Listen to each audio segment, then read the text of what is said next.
interesting topic regarding the Gospels. What we know as the canonical Gospels, meaning the four Gospels, and we are going to unpack these particular questions that I'm going to put to Brother Nazam.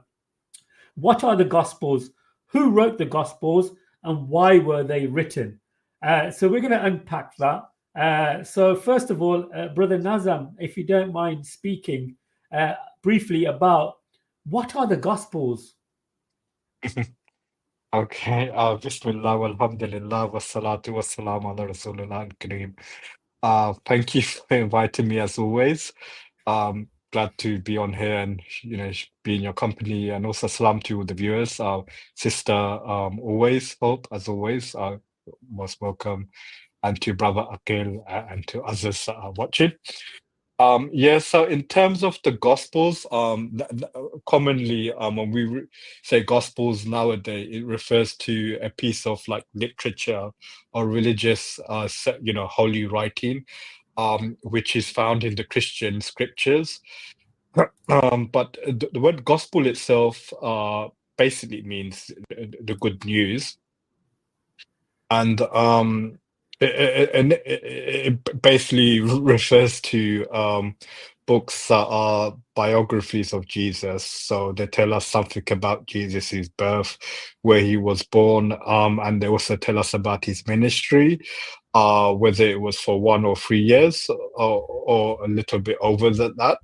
And also they focus upon the last like couple of hours or years of his life, what is referred to as the Passion of Christ, ending with his death on the cross and then his resurrection 3 days later.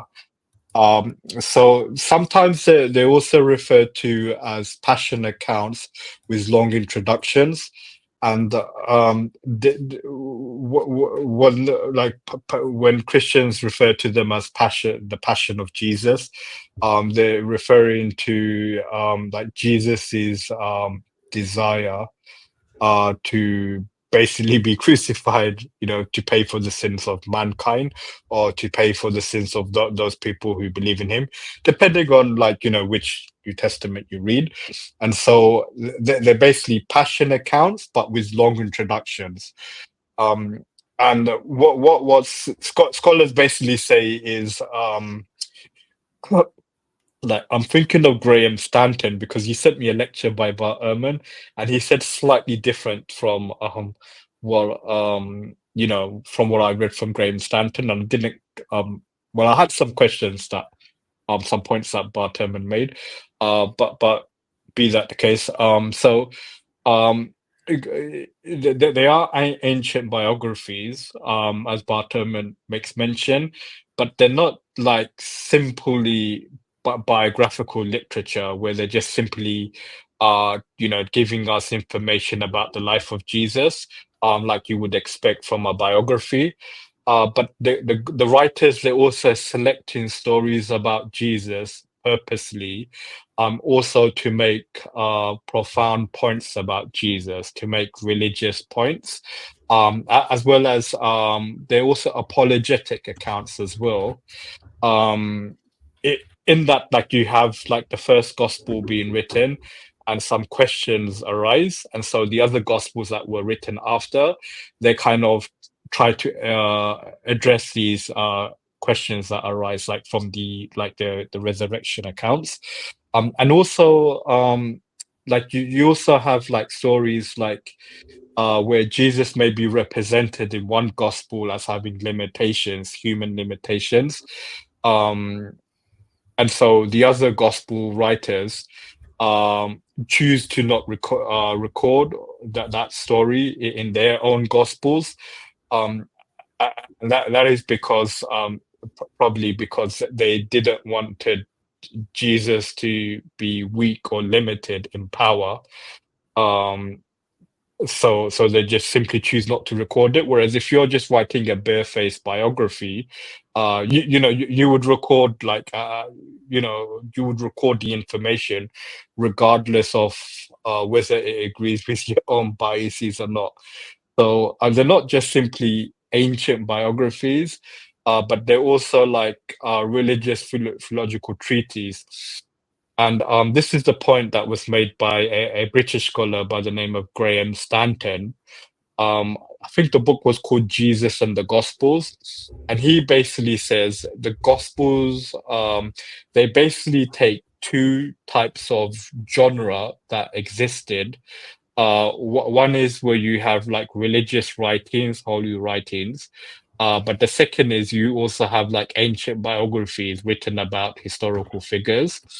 And so they basically take these two types of genres and they combine them together. And so that is what you have as the Gospels. But by the way, Brother Mohammed, if you want to cut me, feel free.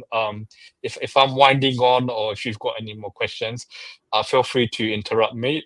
But the other point is the word gospel itself did not necessarily originally refer to a written text, but it seems that from the earliest like information that we have, when this term gospel is first used, it's used to refer to some form of preaching or some form of message. So in the gospels themselves, you have the word gospel being used in reference to Jesus' preaching about the kingdom of God. Paul, he refers to his preachings as the gospel of Jesus or the gospel of Christ. But sometimes he also refers to it as my gospel, meaning the gospel of Paul.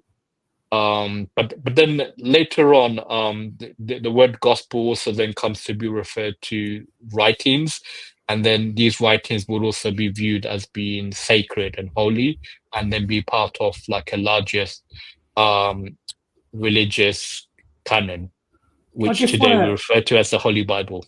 Yeah, I just want to really unpack that, because in the original form in the first century, I don't think they were termed as the Gospels. I think this was a later invention in the second century, according to Bart Ehrman, that in the second century they were known as the Gospels. And also, is it Evangelion, the Good Proclamation? That's what the terminology of the Gospels were. So we are going to unpack this, brothers and sisters, with Brother Nazam, and I will be putting the link in the chat if anybody wants to come on and ask some questions. That will be fantastic if people want to come on and show some interest.